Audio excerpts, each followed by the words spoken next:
NetEduc, en fait, c'est un portail granulaire, c'est-à-dire qu'on va accéder à des toutes petites unités indexées sur les instructions officielles. C'est un portail évolutif. On va rajouter régulièrement des nouveaux contenus granulaires. Et c'est aussi un portail ouvert. Les enseignants vont pouvoir mettre leurs propres activités. En plus des ressources, c'est qu'on propose aussi des outils. Donc des outils pédagogiques qui vont permettre aux enseignants ou aux élèves de créer très rapidement des contenus. Donc pour ça, on va s'appuyer sur des modèles pédagogiques qui sont issus de notre propre expérience d'éditeur et de nos propres ressources. But du jeu, en 3 clics, je vais pouvoir créer une nouvelle activité.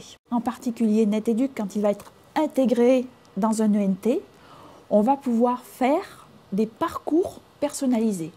Parce que c'est intéressant de mettre à disposition des granules, mais encore faut-il que ces granules, les enseignants puissent prendre ce dont ils ont besoin à un moment donné. Si on est dans une logique d'intégration très forte à un ENT e-top, ils vont pouvoir mettre à la disposition d'un élève et avoir toutes les fonctionnalités de suivi. Mais NetEduc peut aussi s'adresser à des gens qui n'ont pas un ENT e-top. Dans ces cas-là, ce qu'on envisage, c'est une intégration avec cette autre ENT.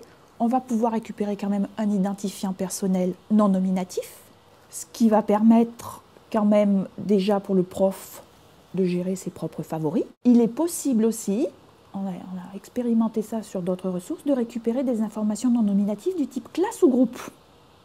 Ce qui permet d'envisager la création de parcours qu'on ne va pas appeler personnalisés, mais on va pouvoir créer des parcours qu'on va mettre à disposition d'une classe ou d'un groupe. L'élève donc de cette classe ou de ce groupe va accéder juste aux parcours qui lui sont destinés. Par contre, on se coupe de la possibilité d'un suivi nominatif.